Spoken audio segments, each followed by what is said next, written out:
Welcome to this video tutorial with Virtual Racing School for the GTE class of the IMSA Sports Car Championship on iRacing. This week takes us to the Nürburgring GP circuit, specifically the BES WEC layout, where I'll be looking at a lap driven by Jeremy Bouteloup with the Ford GTE, for which he has driven in default afternoon weather to match the official series.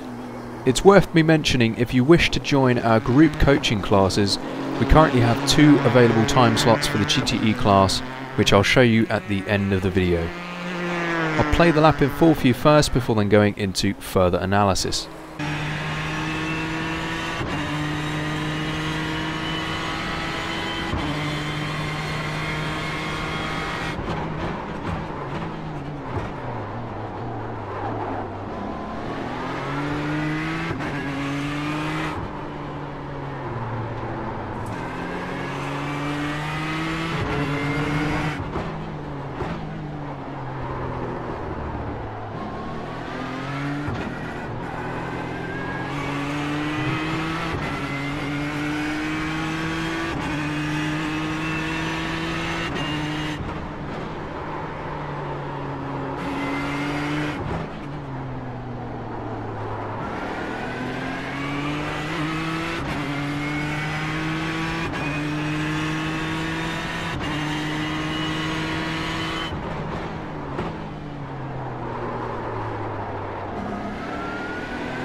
Okay, so that was a 1 minute 51.634.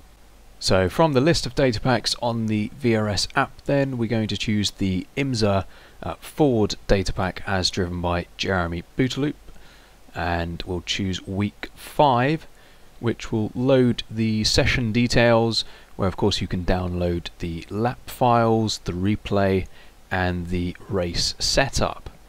We're just going to click on Learn Track to load up the driving analyzer, and the lap will start to play through. I'm just going to pause it and show you what we can see here. We can see a steering angle inputs trace, as well as a speed trace, brake and throttle inputs, live driving inputs as well.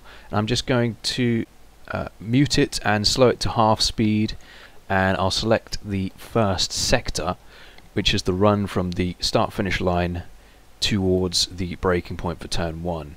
Now obviously here you want to keep the car over to the left hand side of the circuit. The circuit will kink to the right hand side before you need to start braking, so you'll see that before the sector ends, Jeremy just turns in to the right to allow for that kink in the road, and you can see that he's completely flat out, 100% throttle whilst he's doing that. So goes to the next sector and play this through.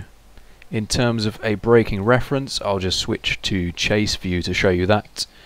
You've got this grass on the left hand side. When that resumes or starts, that's when Jeremy is braking, and because of that jink to the right hand side, he's taking a fairly direct route towards the apex under braking, which seems to work quite well in this car, and it's also allowed him to stay relatively in a straight line whilst braking. Now of course the GTE class cars don't have ABS. They do have lock-up lights on the dash, but for that reason you want to be very careful with your brake pressure. So you can see that Jeremy doesn't exceed about 65% here, and as he gets closer to the apex and starts to turn in, you can see that the way that he's turning in is exactly the way that he's bleeding off the brakes as well, to avoid locking up into the apex. And of course the circuit drops away here as well, so it's important to reduce that brake pressure, but at the same time you can see that he's not letting go of the brakes, because as soon as you start coasting you unload the front tyres and the car will start to understeer. So a matter of timing the throttle for the exit. You'll notice that Jeremy picks it up quite quickly and he straightens the wheel pretty much simultaneously as he's applying the throttle, and straightens the car, gets the car to full throttle fairly early, and there's a little bit of a wiggle in the steering trace as he's just correcting for some oversteer. And then he steers to the right to bring the car sort of roughly to the middle of the circuit, just right of the middle of the circuit, to open the car up, open the circuit up for turn 2. And there isn't really a reference for braking here, unfortunately, as is the case in a few other corners at this circuit. But you can see here that Jeremy takes a full lift and it is really just breathing on the brakes very, very, very gently, just to load up the front tyres and to keep the car rotating and turning in, because what you want to be doing is looking for this apex and hugging. It's quite a long apex, you really want to hug the inside curb for quite some time, and then it's really a matter of timing your exit throttle application. Now obviously you can't see the exit of the circuit, especially if you have a single monitor here. The A pillar is quite wide, but it's really just a matter of timing your throttle input so that you feel like you're going to make it to the exit of the corner without running wide, but also to take advantage, you want to be nice and early on the throttle so you can take advantage of the width of the track. And we can see that Jeremy commits to full throttle as well, so I think that's a good idea, that you sort of part commit, hesitate, wait for the track to open up, and then fully commit. And also especially you want to be aware of the track falling away. The circuit crests slightly, the car goes slightly light, so you can pick up some oversteer, especially as you're on the curb on the exit, and it's very easy to drop a wheel over onto the AstroTurf as well. So into turn 3 then, again another corner without a real braking reference. We'll just play it through. What I would say is it's super important to not brake too late. It's okay to brake too early. All you have to do is just bleed off the brakes a bit more and try and make up some time by carrying more speed. If you brake too late though, you really can't do anything. So you see here Jeremy is braking fairly gently, only about 40–50%. And part of the reason of that is he's turning in whilst he's braking, so obviously again doesn't want to lock up the inside front especially. Drops it down to first gear, a bit of engine braking helps the car rotate, and again really want to hug the inside curb all the way around here. Just show you the chase view. So he's pretty much hugging the curb all the way until the curb ends, before then committing to the next right-hander of turn 4. Where he gets back on the throttle briefly, doesn't overcommit, has another lift, and then picks up the throttle and plays with the throttle just as he's apexing through turn 4, and doesn't commit. That's very important. The car will have plenty of torque at this point, and also you really want to attack this curb on the right hand side, so get the car up on that curb, and that's another reason why you want to be patient with the throttle. If you're too aggressive, the car will oversteer and be really quite unsettled. And then you can take advantage of this runoff area through the exit. Just show you the chase view again. Really it's just a matter of keeping the center line of the car from running into this AstroTurf, because then you'll pick up a incident point and then bring the car back onto the circuit by the time the grass on the left resumes. So heading down towards turn 6 now. We do actually have some markers here which we can use for braking, which are going to be the end of these cones on the right. And you pretty much need to turn in very briefly or very shortly after initially braking. So you'll see this characteristic hard braking initially and then bleeding off pretty much immediately as Jeremy turns in. But here, mid-corner, we're not coasting, no coasting whatsoever. We want to keep the car rotating, we want to keep the front end loaded up, so just maintaining about 5 to 10% of brakes is going to help us to do that. Picks up a little bit too much, I would say, of the curb at the apex. Ideally you want to get really close to it, but not pick up the curb if you can. Pretty much characteristic at the Nürburgring are very, very tall curbs.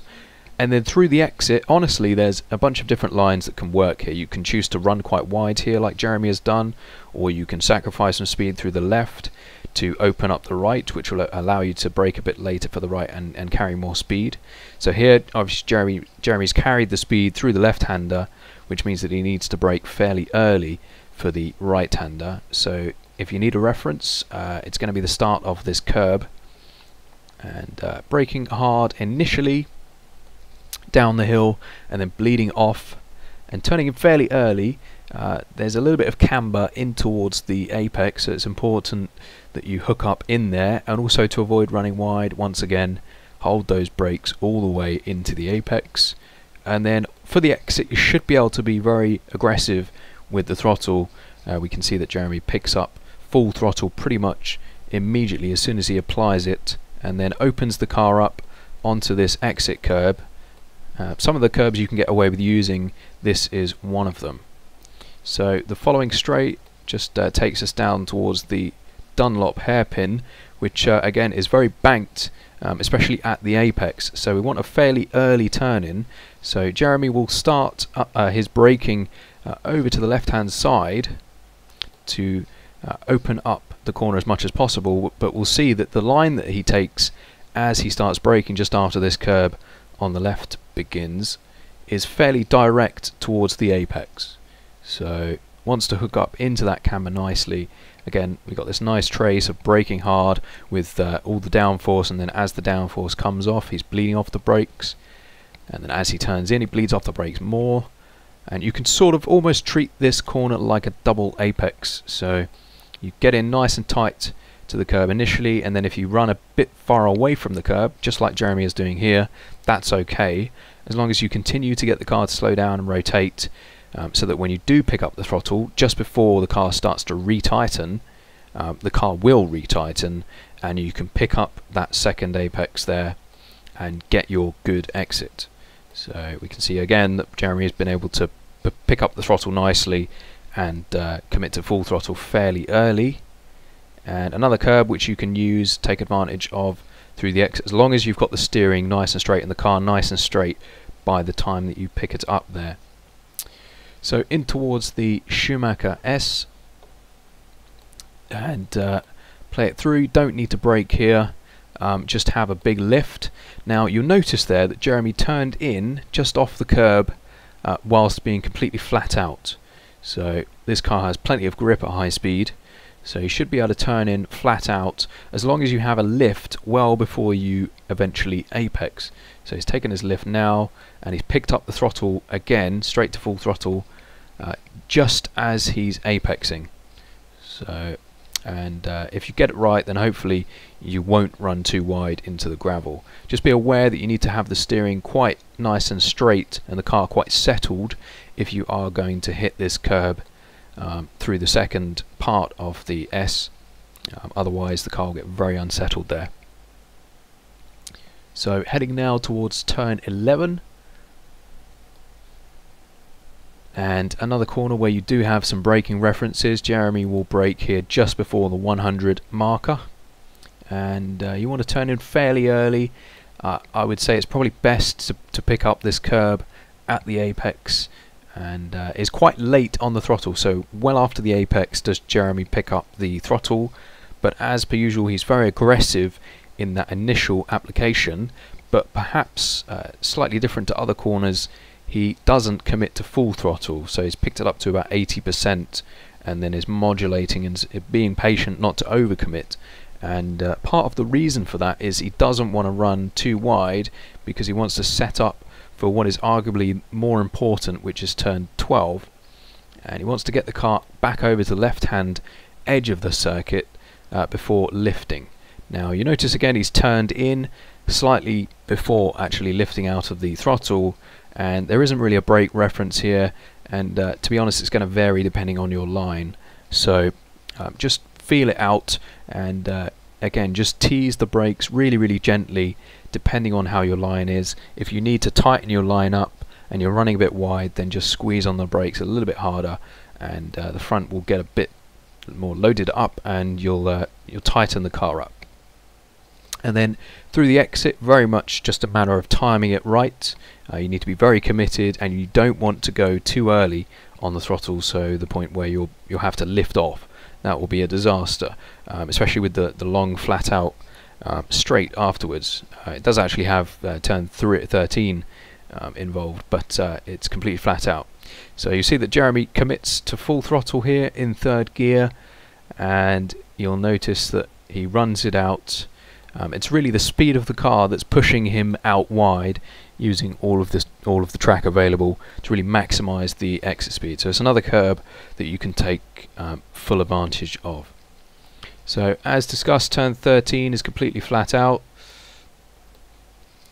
Just take it at normal speed and take the line of least resistance, and then into the final chicane, which is turn 14 and 15. We'll slow it back down to half speed and play it through, switch to cockpit view, and again you've got some brake markers here which you can use. Jeremy's going to brake just before the 50 marker and has a fairly early turn in, and you really need to be spotting this bollard, and the only thing that you need to be careful of is actually making contact with it. Generally, if you are close enough to make contact with it, you'll get an incident penalty from cutting the curb too much. So that's a pretty good line, and so a little bit of coasting there just to keep the car stable over the curb. And then I would say, so the inside edge of the red and white painted curb, you don't want your centre line to be running any wider than that, otherwise again you'll get a penalty. So this is right on the limit there, nicely. And then as you pick up the throttle just before apexing there, we'll just go back. So you need to be picking up the throttle just after the first apex, and then through the exit, because you don't want to run wide onto this exit curb. This car really doesn't like tall curbs, especially this one. You need to modulate out of the throttle until you feel like you're going to stay within it. So it's okay to run your outside edge on it as long as you don't get up on it fully.